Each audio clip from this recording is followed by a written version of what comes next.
Assalamu alaikum. Now I am providing the lectures of class 9th, chapter number 1, matrices and determinants.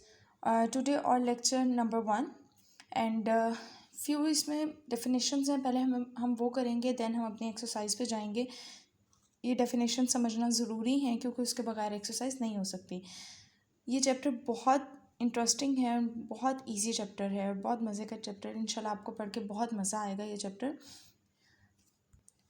चलें आज की first definition हम start करते हैं.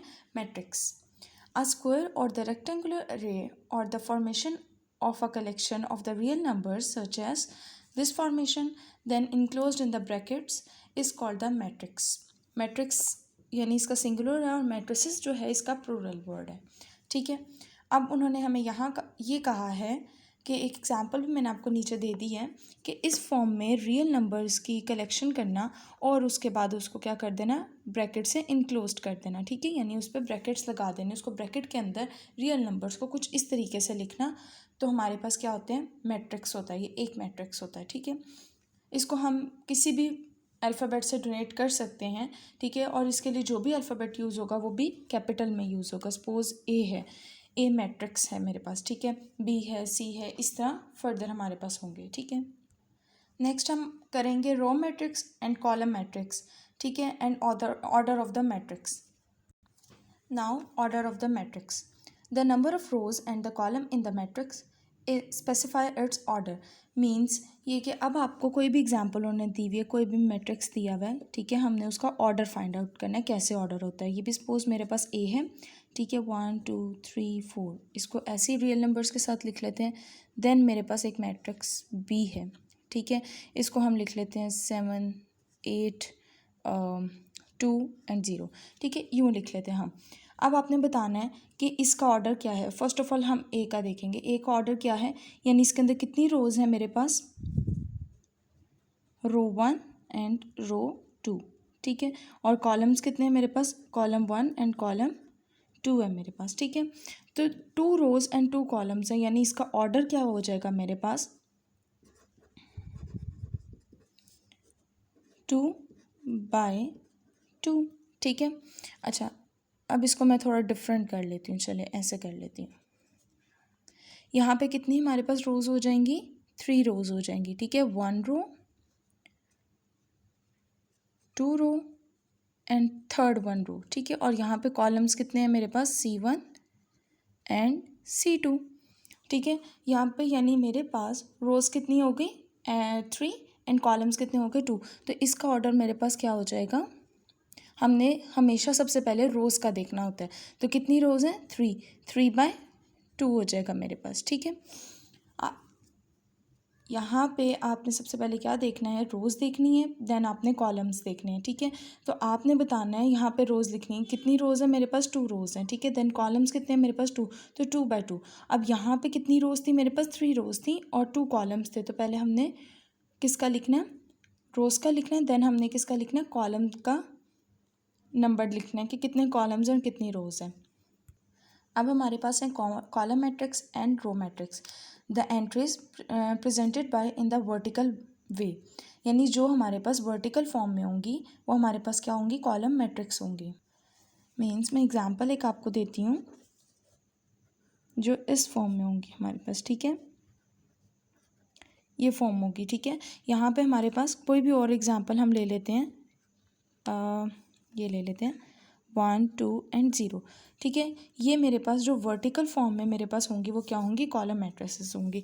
इस तरह ही मेरे पास रो मैट्रिक्स क्या होंगी, the entries presented in the horizontal way. जो हॉरिजेंटल वे में हमारे पास होंगी वो क्या होंगी मेरे पास, रो मैट्रिक्स. ठीक है, एक एग्जांपल ये हो गई और इसको हम ऑर्डर छोटा कर लेते हैं, तो इसमें 2 एंड 7 ले लेते हैं. ठीक है, अब हम पढ़ेंगे इक्वल मैट्रिसेस. अब हमारे पास हैं equal matrices. Let A and B 2 matrices, then A is said to be equal to the B. It is denoted by A equal to B. अच्छा, इसकी 2 हमारे पास कंडीशंस हैं. The order of the A equal है the order of the B. And second condition है their corresponding entries are equal. मतलब ये कि हमारे पास कोई भी अगर मैट्रिक्स होगा, ए ले लेते हैं हम. ठीक है, 1 3 -4 2, और बी हम ले लेते हैं 1 2 +1 -4 4 -2, ठीक है। फर्स्ट कंडीशन क्या है कि ऑर्डर ऑफ द ए मेरे पास इक्वल है ऑर्डर ऑफ द बी, यानी इसके कितने ऑर्डर बन जाएंगे, 2/2 का ऑर्डर है। देखिए यहाँ पे मेरे पास कॉलम्स कितने हैं, 1 कॉलम एंड 2 कॉलम है, सेकंड कॉलम, और इसी तरह रो भी मेरे पास 1 है एंड सेकंड रो, यानी ऑर्डर कितना बन गया मेरे पास 2/2 का, ठीक है। इसका भी अगर हम ऑर्डर देखें तो कितनी कॉलम्स और रोज़ हैं, 2 हैं, ठीक है। तो इसका भी ऑर्डर मेरे पास क्या बन गया, 2/2, ठीक है। अब यहाँ पे हमारे पास ऑर्डर, फर्स्ट कंडीशन तो मेरे पास ट्रू आ गई। सेकंड कंडीशन उन्होंने जो हमें कहा है कि आपके पास इक्वल मैट्रिसेस का मतलब ये होता है कि एक जो भी वैल्यू यहाँ पे लिखी हुई है फर्स्ट में, वही आपकी सेकंड में भी लिखी होनी चाहिए। 1 और 1 सेम है मेरे पास, ठीक है। यहाँ पे 2 + 1 है यानी 3 बनता है, तो 3 यहाँ पे, -4 सेम, 2 एंड 4 - 2 = 2। तो ये हमें पता चल गया इक्वल मैट्रिसेस ऐसे होते हैं, ठीक है। अब हम नाउ मूव टू एक्सरसाइज 1.1। सो ये हमारे पास एक्सरसाइज 1.1 है, इसका क्वेश्चन नंबर 1 है मेरे पास, ठीक है।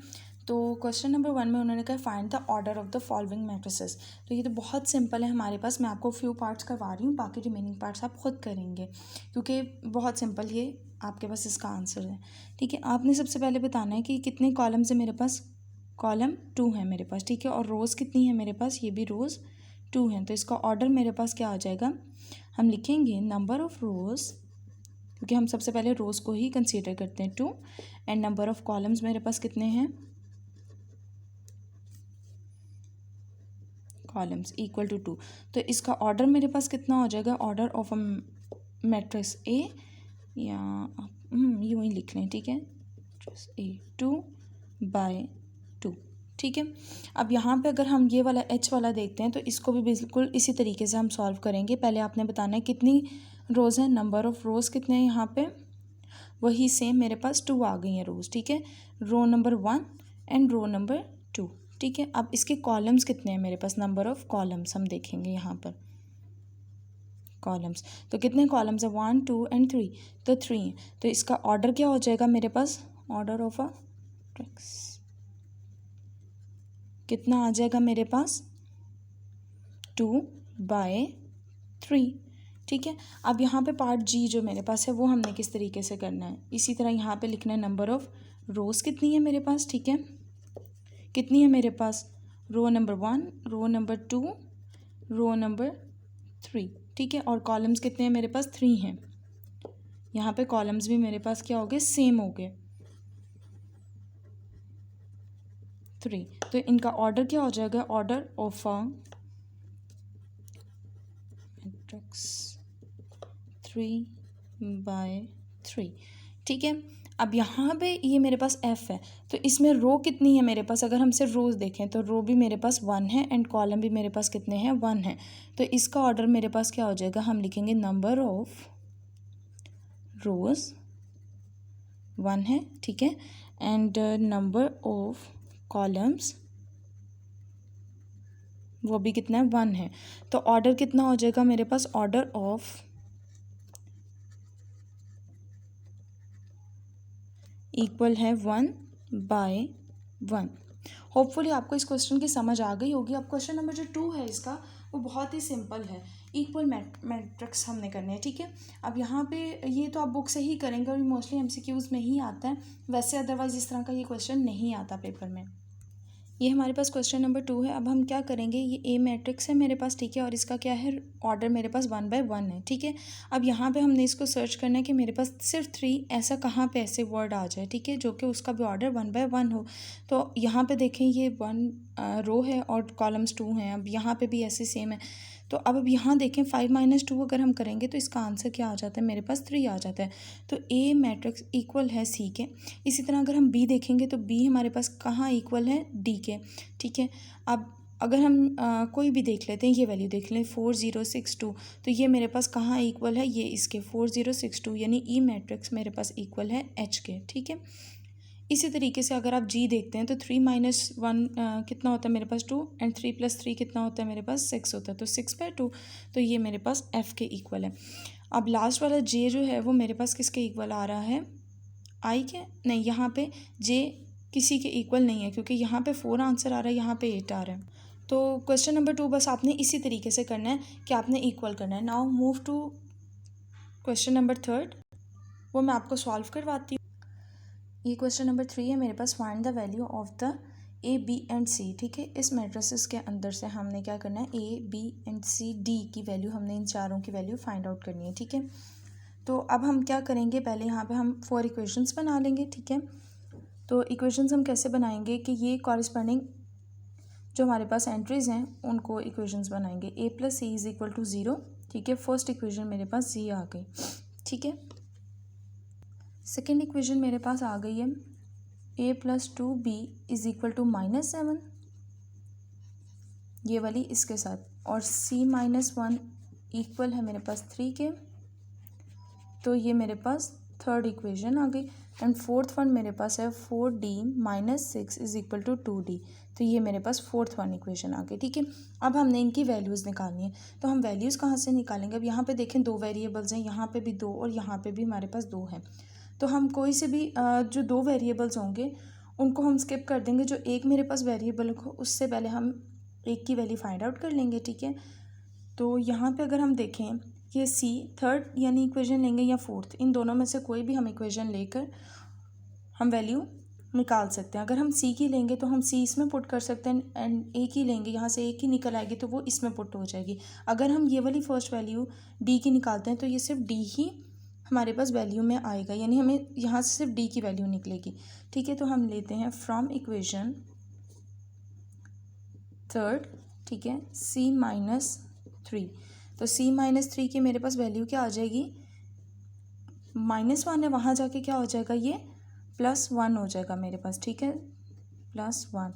सो c इज़ इक्वल टू 4। ये मेरे पास c की तो वैल्यू निकल आई है। ठीक है, अब उन्होंने हमें क्या कहा है कि हमने ये c की वैल्यू हम किसके अंदर पुट कर सकते हैं, इजीली 1 के अंदर पुट कर सकते हैं। ठीक है, put the value of c in equation 1, a + 4 is equal to 0। तो ये 4 यहाँ प्लस हो रहा है, वहाँ जाके क्या हो जाएगा, a के साथ वहाँ जाके माइनस हो जाएगा। तो सो a की वैल्यू मेरे पास -4 आ गई। अब इस वैल्यू को हमने किसके अंदर पुट करना है, put the value of a in equation 2 के अंदर करना है। ठीक है, तो a की वैल्यू मेरे पास क्या हो जाएगी, a + 2b is equal to -7 है। a को हमने -4 कंसीडर किया, b इक्वल टू -7। यहाँ पे 4 क्या हो रहा है, माइनस हो रहा है, वहाँ जाके क्या हो जाएगा, प्लस हो जाएगा। ठीक है, तो 2b एज इट इज़, जब -4 वहाँ जाके प्लस होगा तो -3 मेरे पास रिमेनिंग रह जाएगा। ठीक है, तो अब यहाँ पे क्या है मेरे पास 2 यहाँ पे मेरे पास मल्टीप्लाई हो रहा है, वहाँ जाके क्या हो जाएगा, डिवाइड हो जाएगा। तो 3/2, तो b का मेरे पास आ गया -3/2। ठीक है, अब ये वाली वैल्यूज़ हम सब की निकले, a b एंड c की निकले। अब हमने d की निकालनी है फ्रॉम इक्वेशन 4। ठीक है, अब हमने क्या करना है, 4d - 6 इक्वल टू 2d। ठीक है, आपने क्या करना है, ये d और ये d सेम है, चाहे तो 2 इधर ले आए, चाहे तो आप वहाँ पे ले जाए। ठीक है, तो ये आ जाएगा -6 2d - 4d। ठीक है, दोनों में से माइनस करेंगे 2d - 4d, तो मेरे पास 2d - 2d आंसर आएगा, माइनस माइनस कैंसिल हो जाएगा। ठीक है, तो 6/2 और d, तो 2 1 ज़ा 2 2 3 ज़ा, तो d के मेरे पास आंसर क्या आ गया, 3 आ गया। ठीक है, अब इनकी वैल्यूज़ चारों की हमारे पास निकल आई हैं। ठीक है, अब आप उन्होंने कहा ये इक्वल मैट्रिसेस है। ठीक है, आप चाहें तो इस वैल्यूज़ को इनके अंदर पुट करके यही वाला आंसर आप निकाल सकते हैं। ठीक है, होपफुली आपको आज के लेक्चर की अच्छे तरीके से समझ आ गई होगी। हमारी एक्सरसाइज 1.1 भी ख़त्म हो चुकी है। अल्लाह हाफ़िज़।